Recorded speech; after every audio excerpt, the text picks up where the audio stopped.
네, 할렐루야. 오늘 예레미야서 9장 10장 말씀은 예레미야의 깊은 탄식과 또 우상과 참 하나님의 차이에 대해서 말씀하고 있습니다. 예레미야는 그 무너져가고 또 부서져가는 자기 민족의 그런 모습들, 이런 형편, 신앙과 정신과 도덕성, 이런 것들이 다 뒤집어지고 또 무너져가는 이런 현상을 보면서 그는 눈물이 앞을 가리고 또 너무너무 괴로운 심정을 가지고 있습니다. 조국 유다를 위해서 극한 슬픔으로 1절에 어찌하면 내 머리는 물이 되고 내 눈은 눈물의 근원이 됐고 죽임을 당한 딸 내 백성을 위하여 주야로 울리로다. 울므로 말미암아서 해소될 수만 있다면 얼마든지 울겠지만 울어도 안 되는 이런 상황에서 하나님 말씀을 전하고 전해도 듣지 않는 백성들을 보면서 그가 탄식하고 이제 곧 무너질 이 나라의 운명을 이미 그가 보았기 때문에 너무너무 그가 괴로워하는 것입니다. 그는 때문에 2절에 보면은 내가 광야에서 나그네가 머무는 곳을 얻는다면 내 백성을 떠나가리니 그들은 다 간음하는 자요 반역하는 무리가 됨이로다 하는 것처럼 이 예루살렘에 살면서 그들의 반역과 그들이 하는 행동들, 정치인들이 말하는 언사, 또 언론이 보도하는 것들, 또 그 수많은 그 주변의 그 정치, 종교 지도자들이 서로 야합해가지고 하나님을 대적하고 백성들은 또 그런 거를 좋게 여기고 잘한다라고 말하는 이런 모습들을 보면서 이 예레미야가 차라리 내가 여기를 떠나서 광야로 가면 좋겠다. 그 광야에 가면은 뉴스 안 들어도 되고 사람들의 그런 악한 그런 이 소문들을 들을 필요도 없고 차라리 마음 편하겠다. 이러면서 그렇게 하나님 앞에 구했습니다. 하나님, 나 차라리 광야로 보내주세요. 나 이 도시에서 있고 싶지 않습니다. 사람들이 행하는 모습을 보면서 내가 머리가 터지겠습니다. 하나님, 나를 보내주세요. 차라리 사람 없는 데로 보내주세요. 그렇게 얘기했지만 하나님의 대답은 뭐겠어요? 당연히 노라는 것이죠. 하나님이 세상을 이처럼 사랑하사 독생자를 주셨으니 라고 하신 말씀처럼 하나님이 세상을 이처럼 이 세상이 어떤 세상입니까? 서로 비방하고 원수 만들고 하나님을 대적하고 하나님이 싫어하는 것만 골라서 하는 이런 세상을 하나님이 사랑해서 독생자를 보냈다는 거죠. 바로 거기에 누가 있어야 됩니까? 하나님의 선지자가 거기에 있어야 되고 하나님의 일을 하는 사람이 거기에 있어야 된다는 거예요. 근데 거기에 있어야 할 하나님의 선지자와 하나님의 사람은 그러한 현실을 보면서 이 움직이지 않는 사람들의 마음, 도대체 요동하지 않고 변하지 않는 그런 사람들의 마음을 보면서 얼마나 힘들어하고 얼마나 괴로워하고 얼마나 빨리 여기서 빠져나가고 싶은지 여기를 회피하고 싶은 마음 가득합니다. 그러나 하나님께서 아니라고 말씀하시기 때문에 너는 여기 있으라고. 너가 여기 있어서 그래도 사람들이 보든 안 보든 빛을 비추라고 그러고 있기 때문에 그래도 이곳에서 기도하고 싸우고 우리 이 호주 땅이나 대한민국 땅이나 하나님의 신실한 사람들은 소수의 사람들인데 이 소수의 사람들은 다수가 엉뚱한 길로 다수가 무지한 길로 떠나갈 때 그들은 하나님 앞에 엎드리며 부르짖으며 하나님 앞에 간구합니다. 차라리 하나님 나를 좀 여기서 빼내주세요. 그런데 그 하나님께서 내가 사랑하는 이 세상에 그냥 머물러 있으라 하면서 그들이 그곳에서 눈물을 흘리게 하신다는 거예요. 그들의 흘리는 눈물과 한숨과 탄식을 하나님께서 나중에 무엇으로 바꿔주십니까? 바로 회복으로 바꿔주시는 거죠. 예레미야와 그 이전에 그 이후에 있었던 수많은 선지자들과 많은 사람들, 소수의 하나님을 경외했던 이 사람들을 그들의 기도를 통해서 하나님께서 또 다시 회복을 준비하고 계시는데, 그러나 지금 이 땅에 살고 있는 이 예레미야는 정치하는 사람들, 그리고 정치 지도자들 옆에서 교단에서 정치 지도자들과 야합해가지고 신실한 선지자들이나 하나님 말씀을 전하는 사람들을 비방하고, 차라리 안 믿는 사람이나 정치인들이 자기를 비방하면 그것은 참을만 할 수도 있겠지만 같이 믿는다는 사람들이 하나가 되지 못해서 그들의 생각이 다르고 의견이 달라요. 예레미야 시대에 미가야, 하나냐 이런 많은 유명한 선지자들, 그러한 그 대단한 교수요, 학자요, 많은 무리들에게 영향력을 미치는 그런 랍비들 선생들이 있었는데 그 사람들 다 뭐 하고 있는 겁니까? 예레미야를 비방하는 거예요. 왜 혼자 튀느냐? 나라 정책대로 가주지 왜 혼자 튀고 난리냐?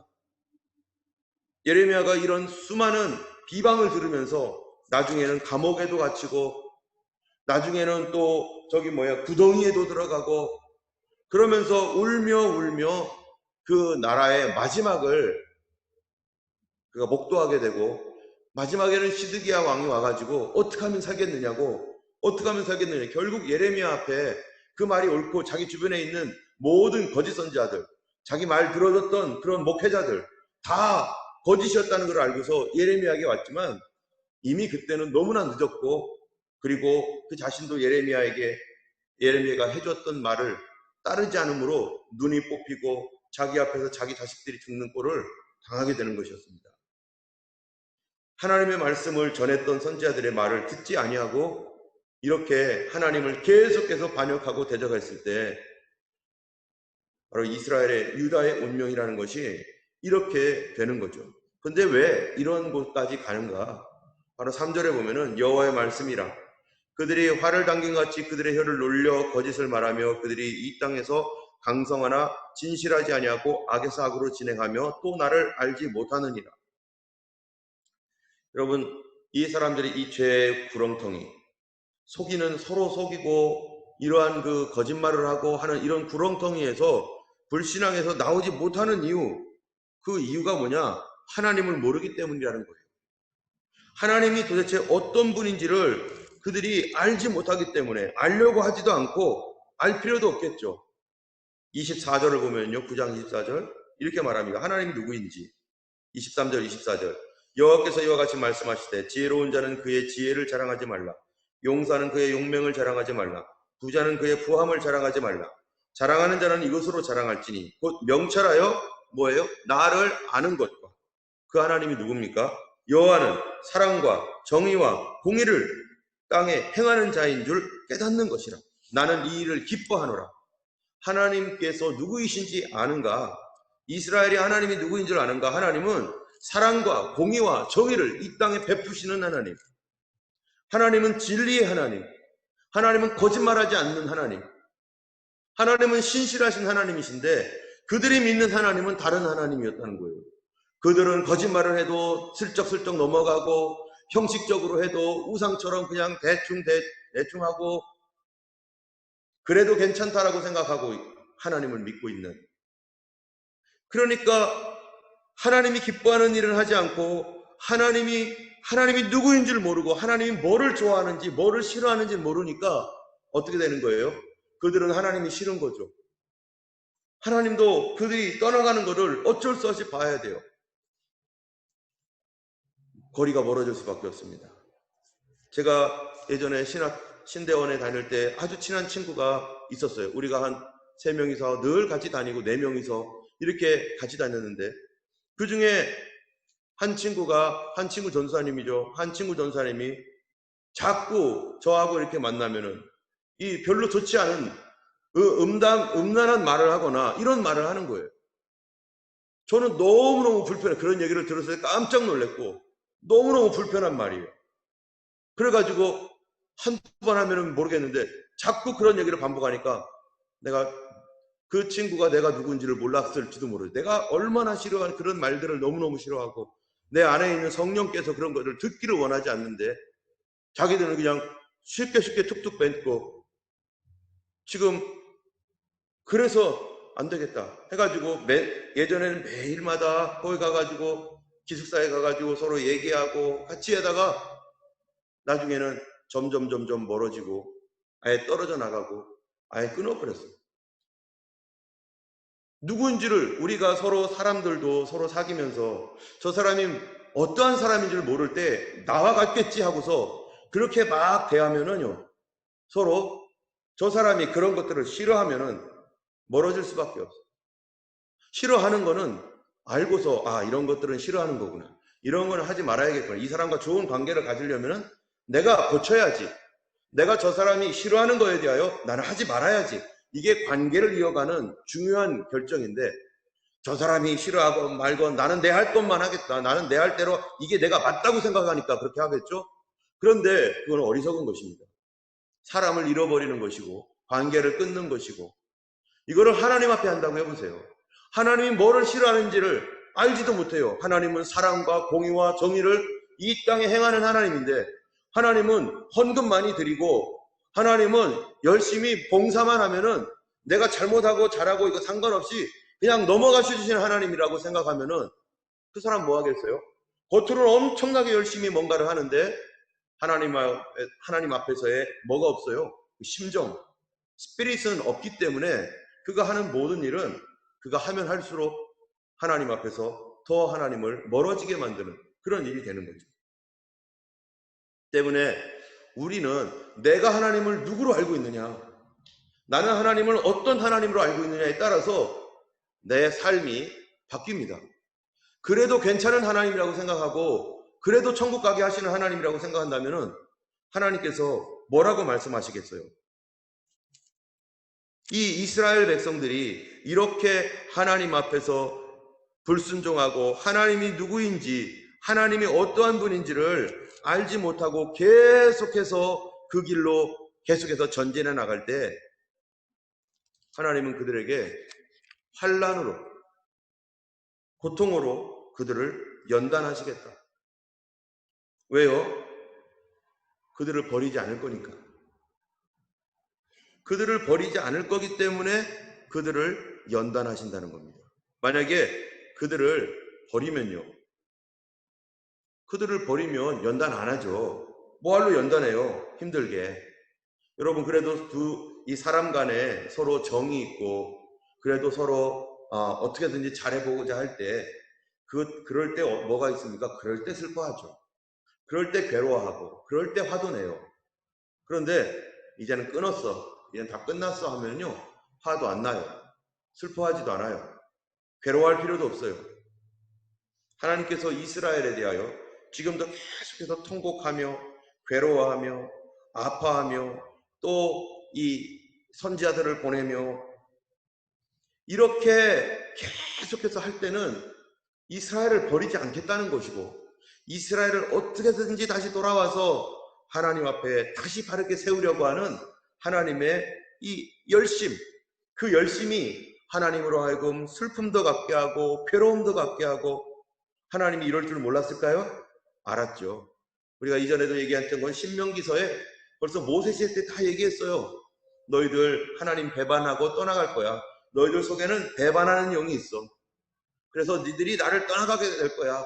그러나 너희들이 흩어지고 민족 가운데서 알지 못하는 목석 우상을 섬기며 이방 나라에서 헤매다가 결국 너의 하나님 여호와께를 부르짖고 찾아서 다시 하나님께로 돌아올 때 걱정하지 마. 내가 그때 받아줄 거야. 그러나 그동안에 너희들 머릿속에 있는 이런 너희들의 삶 속에 있는 이 껍데기를 다 벗기기까지 하나님 어떻게 하겠다는 거예요? 연단할 거야. 너가 나와 함께 살기 위해서는 너는 연단받아야 돼. 이스라엘 백성이 마지막 시대에 주님 앞에 쓰임받기 위해서는 연단도 받아야 돼요. 예수님을 영접하기 위해서는 그냥 영접 못합니다. 이 사람들. 마음이 순수하고 부드러우면 어린아이 시절에 성령을 받으면 금방 성령의 은혜를 받아요. 근데 어른은 이거 다 깨지고 머리로 막 계산하고 이러다가 성령의 은혜를 순수하게 받아야 되는데 성령의 그 회개케 하시는 그 은혜를 순수하게 받지 못하니까 머릿속에 재다 보니까 그들이 오랜 동안 기도해도 하나님의 성령의 그 회개케 하시는 거듭나게 하시는 역사를 한참 동안 받지 못하게 되고 그것이 다 깨지고 부서지는 그런 과정을 통해서 주님을 만나게 되는 거죠. 하나님은 우리를 버리지 않습니다. 하나님 버리지 않기 때문에 하나님은 우리를 연단하실 것입니다. 나의 성품을 연단할 것이고 나의 영성을 반드시 그분이 연단하고야 말 것입니다. 그래서 하나님의 거룩한 사람으로 변화될 때까지 주님은 또 용서하고 또 용서하되 연단하고 연단해서 하나님의 사람으로 온전하게 세워 가실 것입니다. 이스라엘의 가장 큰 문제는 뭐였느냐? 이스라엘은 하나님을 알지 못했다는 거예요. 그 하나님은 어떤 하나님인지. 우리 하나님은 사랑의 하나님, 정의의 하나님, 공의의 하나님 때문에 이스라엘 백성들에게 사랑을 행하기를 원하시고 정의를 행하기를 원하시고 공의를 행하기를 원하시는 거예요. 여러분, 사람들을 볼 때 사랑으로 보기를 원하시는 거예요. 왜냐하면 하나님 나를 사랑하시는데 나는 사랑하지 않아요. 하나님을 사랑하는 건 고사하고 내 옆에 있는 사람을 사랑하지 않는 거죠. 여러분, 고린도전서 13장이 사랑장인데 사랑은 뭡니까? 사랑은 언제나 제일 먼저 나오는 게 뭐예요? 오래 참고. 사랑은 오래 참고, 사랑은 온유하고, 사랑은 시기하지 아니하고, 자랑하지 아니하고, 모든 것을 믿으며, 모든 것을 바라며, 모든 것을 견디느니라. 사랑의 가장 첫 번째는 참는다는 것이죠. 참는다는 것. 내 옆 사람이 나랑 얼마나 다릅니까? 내 아내가 나랑 얼마나 다르고, 내 남편이 나랑 얼마나 다르고, 우리 교인들끼리도 서로 성격이 다 달라요. 그런데 적어도 하나님께서 사랑이시라는 것을 안다면 첫 번째 성도들 간에 가정에서 또는 그 교회에서 가장 먼저 해야 될 게 뭐겠어요? 제일 1번 타자. 참는다는 거죠. 사랑은 언제나 오래 참고. 두 번째가 사랑은 언제나 온유한. 사랑은 세 번째로 시기하지 않아요. 여러분이 사랑하는 사람이 뭔가를 잘할 때 왜 이렇게 잘해 저거 하면서 시기합니까? 아니면 서포트 해줍니까? 우리가 이거를 하나님이 우리 안에서 단련하고 훈련하기를 원하신다는 거죠. 우리가 이게 훈련되지 않고 단련되지 않으면 이것 때문에 계속 연단을 받을 수밖에 없는 게 우리의 현실이라는 거예요. 하나님께서 우리에게 있는 껍데기처럼 씌어져 있는 이것들 하나님께서 다 지워버리려고. 옛날에는 우리가 어디를 갔냐면은 저기를 가서 목욕탕을 가잖아요. 저 옛날에 목욕탕 가기를 너무 싫어했는데 근데 무조건 끌고 가니까 어떻게 해요? 어린애들 다 끌려가잖아요. 그러면은 한 달 동안 목욕을 안 하고 어렸을 때 그러면요. 그 뭐죠? 스크랩인가 뭐예요 이게? 이태리 타올로 등을 쫙쫙 밀면은 뭐가 나와요? 난 국수 공장 하는 줄 알았어. 우리 집이. 국수 가닥 같은 그 뭐야? 이게 때가 막 국수처럼 막 밀려나는 거야. 그런데 문제는 그냥 처음 밀려날 때는 이 때가 밀려날 때는 때층이 있잖아요. 때층이. 때 레이어가 있어가지고 첫 번째는 안 아파요. 근데 자꾸 밀면 어떻게 돼요? 빨갛게 되고 얼마나 등이 따가운지 그거를 완전히 막 저희 아버지가 막 그 뒤에서 막 그냥 이거를 막 그러면 여기가 빨개져가지고 아파가지고 나중에는 막 하나님께서 우리에게 있는 이러한 이 죄악의 층들 그걸 닦아낼 때마다 우리는 고통을 느낄 수도 있죠. 성령님께서 우리에게 매일매일 주시는 그 은혜로 우리가 회개하고 기도하고 늘 이렇게 샤워하듯이 날마다 하나님 앞에 이렇게 나갈 때 그때는 우리에게 우리 삶에 그렇게까지 막 때를 베끼며 아파하며 할 필요도 없는데 계속 하나님을 대적하고 멀리하고 물러갔다가 이제 하나님께서 이제 안 되겠다 너 나 따라와 해가지고 손을 잡고 끌고 갈 때는 그때 하나님 거기서 팍팍 밀어버리는 거예요. 그거를 성경에서는 하나님께서 연단하신다라고 말합니다. 이렇게 말을 해요. 15절 9장 15절 그러므로 만군의 여호와 이스라엘 하나님께서 이와 같이 말씀하시니라 보라 내가 그들 곧 이 백성에게 쑥을 먹이며 독한 물을 마시게 하고 쑥을 먹이고 독한 물을 그들에게 마시게 할 것이다. 그리고 그들을 연단할 것이다. 이스라엘이 왜 그러면은 이러한 우상숭배에 빠지게 되었는가? 그건 그 주변 국가들이요 우상을 숭배하는데 어떻게 숭배했냐면은 다른 것들 음란한 것도 있고 또 거짓도 있고 뭐 여러 가지가 있어요. 그런데 그들이 우상을요 어떻게 만들었냐? 너무 이쁘게 만들었어요. 너무 이쁘게 만드는 거예요. 그러니까 우상을 만들어 놓고 거기다가 금을 받고 은을 받고 알록달록하게 아주 이쁘고 멋있게 우상을 만드니까 그 기술이 얼마나입니까? 그 기술이 대단합니다. 금장색, 은장색 하는 거는요, 오늘날로 말하면 아주 과학자들이고 기술자들이에요. 하이 테크놀로지예요. 10장에 보면은 그들이 하고 있는 이 어리석고 무지한 이 백성들이 이방 사람들이 만드는 금, 은, 세공품을 보면서 입이 떡떡 벌어지면서 깜짝깜짝 놀라는 거예요. 와, 어떻게 저런 기술을 가지고 있을까? 3절에 보면 여러 나라의 풍습은 헛된 것이니 삼림에서 벤 나무요 기술공의 두 손에 도끼로 만든 것이라. 그들이 은과 금으로 그것을 꾸미고 못과 장도리로 그것을 든든히 하여 흔들리지 않게 하나니 그것이 둥근 기둥 같아서 말도 못하고. 그런데 말도 못하는 것. 이 우상을 그들이 만드는데 9절에 보면은 다시스에서 가져온 은박과 우바스에서 가져온 은으로 꾸미되 금으로 꾸미되 기술공과 은장색의 손으로 만들었고 청색 자색 옷을 입었나니 이는 정교한 솜씨로 만든 것이거니와.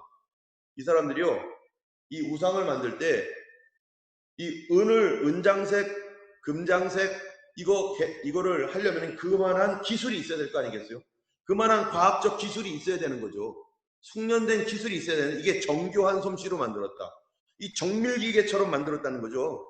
그 당시 사람들, 우리한테는 아무것도 아니겠지만 그 당시 사람은 정밀기계와 같이 그렇게 만드는 대단히 놀라운 그러한 그 기술. 그리고서 그걸로 만든 게 뭐예요? 우상이에요. 거기다가 절을 하게 만드는.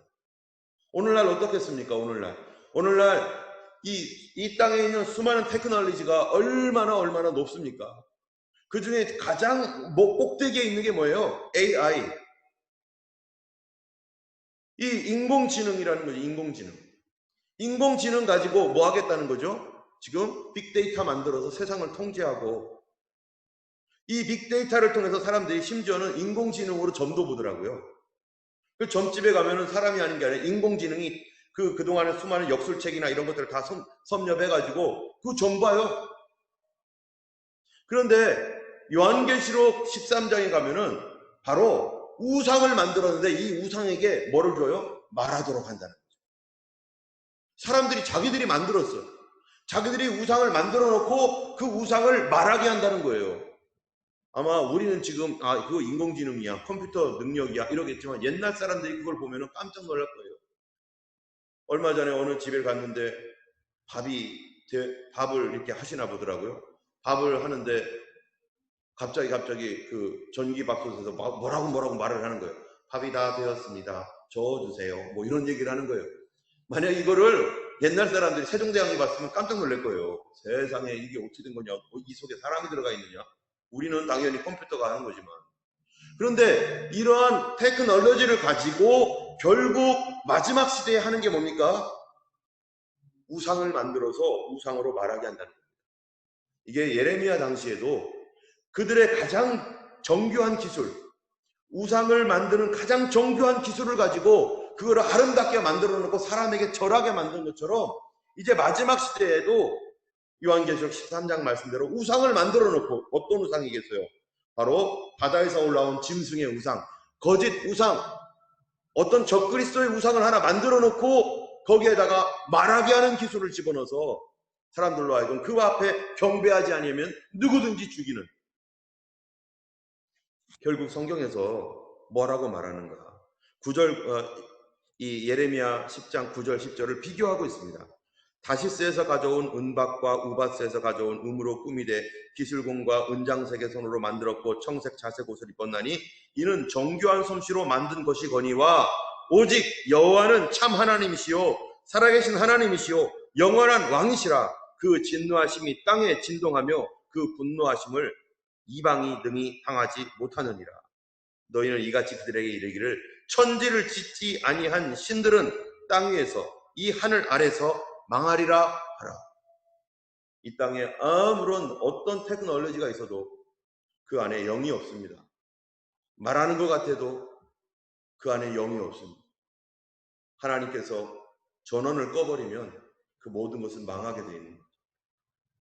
그런데 이것 앞에 이스라엘은 그 기술을 배우겠다고, 그 정교한 과학기술, 우리도 그러한 기술을 따라가겠다고 열심히 따라가면서 뭐를 버려요? 하나님을 버리고 하나님이 누구인지를 잃어버리는 거예요. 하나님은 사랑과 공의와 정의를 이 땅에 행하는 자인 줄 아는 것이야. 나는 이것을 기뻐하노라. 하나님은 그러기 때문에 이 죄인을 놓지 않고 예수 그리스도를 보내주셨을 때, 주님이 하나님께서 예수님을 보내주셨을 때 하나님 무슨 생각하고 있는 거죠? 다 알고 있어요. 뭐를 알고 있느냐? 이스라엘과 같을 것이라는 거. 누구도, 이방 나라도, 교회도 예수님을 영접해서 축복을 받고 은혜를 받았지만 마지막에 배도할 것이다. 마지막에 이런 배도를 이스라엘처럼 할 것이다. 아시지만 그분은 피 흘려 죽으셨습니다. 그렇게 배반할 것을 알지만 그분은 그래도 그들을 사랑하고 계십니다. 그 안에서 누구를 건져요? 신실하게 하나님을 의지하는 사람들, 믿음으로 살아가는 사람들. 호세아서에 보면은 이런 말이 있습니다. 여호와의 도는 정직하니 의인이라야 그 도에 행하리라. 그러나 죄인은 그 도에 걸려 넘어지리라. 누가 지혜가 있어 이런 일을 깨달으며 누가 지식이 있어 이런 일을 알겠느냐. 여호와의 도는 정직하니 의인이라야 그 도에 행하리라. 그러나 죄인은 그 도에 걸려 넘어지리라. 성경에서 하나님을 알라 말합니다. 여러분, 하나님을 알아야 됩니다. 예레미야로 이렇게 말하고 있어요. 하나님을 좀 아세요. 하나님이 뭐를 좋아하는지 뭐를 싫어하는지 좀 아세요. 그런데 하나님을 알려면 문제가 있어요. 뭐였습니까? 누가 지혜가 있어 이런 일을 깨달으며 누가 지식이 있어 이런 것을 알겠느냐. 여호와의 도는 어떤 사람이 깨닫는다고요? 정직한 자만 깨닫게 된다. 여호와의 도는 정직하니 의인이라야 그 도를 깨닫게 되고 그 도를 알고, 그러나 죄인은 그 도에 걸려 넘어진다. 예수 믿는 것, 하나님은 뭐를 봅니까? 우리의 태도, 우리의 스피릿을 보고 있다는 거죠. 예수를 믿는다는 것은 뭐 행동을 이렇게 하고 저렇게 하고 이건 두 번째예요. 더 중요한 것은 우리의 영의 태도가 어떤가? 내 영이 정직한가? 나는 정직한 영을 가졌는가? 정직하지 않은 사람은 하나님을 떠나가게 될 겁니다. 아니면 대충 신앙생활을 할 겁니다. 그래도 괜찮다고 생각하면서 막 살아갈 겁니다. 종교 생활만 할 겁니다. 그러나 그거를 하나님이 알고 계시다는 거죠. 여호와의 도는 의인이라야, 정직한 자라야 깨닫게 되고 의인이라야 그 도에 행하게 된다. 예수님께서 이 땅에 오셔서 그 피를 흘려주신 것, 그리하여 성령을 보내주셨는데 그 성령님이 하시는 일이 뭡니까? 바로 하나님의 영이 우리 안에 오셔서 부정직하고 정의롭지 못하고 불공평하고 그리고 사랑이 없는 우리 마음 가운데 성령님이 우리 안에 오셔서, 지금도 그분도 괴로워하실 거예요. 성령님께서 아우 제발 좀 여기서 나갔으면 좋겠다. 제발 이 마음속에서 나갔으면 좋겠다. 예레미야처럼 이 죄인의 마음속에 들어와서, 이 육신의 죄로 가득한 이 마음속에 들어와서 성령님께서 우리 안에서 정직하라고 말씀하시고 사랑하라고 말씀하시고 참으라고 말씀하실 때 우리 속에서는 날마다 성령님과 싸워야 되니, 날마다 죄가 성령을 대적하고 또 성령님은 나를 대적하니 우리 안에 뭐가 있어요? 전쟁이 있는 거죠. 근데 하나님은 포기하지 않습니다. 왜요? 성령님은 누구 때문에 오셨어요? 예수님 피값으로 오셨습니다. 예수님의 피값으로 오셨기 때문에 그분은 우리를 바꿔내 가실 것이고 우리를 계속해서 연단하실 것이고, 의인은 하나님의 도는 정직하니 의인이라야 그 도에 행하리라 하신 말씀대로 우리를 정직한 사람으로, 도덕적으로 정직하다는 게 아닙니다. 이거는 도덕은 그 다음이고 영적으로 하나님 앞에 정직한 삶을 살도록 하나님이 만들어 가실 것이고, 그 후에는 우리가 당연히 도덕적으로 윤리적으로도 깨끗해지겠죠. 우리 주님 앞에 하나님을 알게 해주세요. 제가 하나님을 모릅니다. 주님, 제가 정직하지 않아서 하나님을 배우지 않았고 정직하지 않아서 하나님을 모릅니다. 주님, 내 영을, 정직한 영을 새롭게 하여 주옵소서. 주의 성신을 내게서 거두지 마옵시고 정직한 영을 새롭게 하여 주시옵소서. 오늘도 우리가 하나님 앞에 이렇게 기도하는 여러분들 될 때 여호와의 친밀함이, 정직한 그 영을 가지고 바로 하나님 앞에 이렇게 구하는 사람들에게 성령으로 우리에게 더 가까이 오시고 우리를 인도하시고 우리 눈을 밝혀주셔서 정직한 자는 하나님을 볼 것이라 말씀하신 대로 마음이 청결한 자가 하나님이 하시는 일을 보게 될 줄로 믿습니다. 우리 함께 이 시간 찬양하고 기도하겠습니다.